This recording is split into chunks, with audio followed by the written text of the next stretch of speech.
तर 1 सप्टेंबरला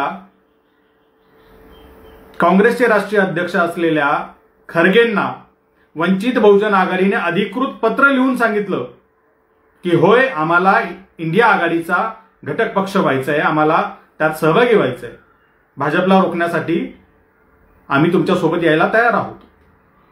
त्याच्यावरती महाराष्ट्रातील काँग्रेस नेत्यांनी ज्या काय कोलांट उड्या मारलेल्या आहेत त्या आपण सगळ्यांनी बघितल्या. ज्या वेळेला पत्रकार यांना विचारायचे की इंडिया अलायन्समध्ये वंचित बहुजन आघाडीला का घेतलं नाही किंवा का घेतल्या जात नाहीये, त्यांना निमंत्रण का पाठवलं जात नाहीये, त्याच्यावरती कोणीतरी म्हणायचा की इंडिया अलायन्समध्ये यायला निमंत्रणाची काय गरज आहे, ती काय सत्यनारायणाची पूजा आहे का. कोणी म्हणायचा की नाही ते वरिष्ठ निर्णय घेतील, कोणी म्हणायचं की नाही त्यांनी आमच्याकडे काही पत्रच पाठवलं नाही, कोणी म्हणायचं नाही पत्र आलंय पण ते बाळासाहेबांनी लिहिलं नाही, कोणी म्हणायचं असा कुठला ईमेलच आला नाही. म्हणजे प्रत्येक काँग्रेस नेत्याचं स्टेटमेंट हे वेगळं असायचं.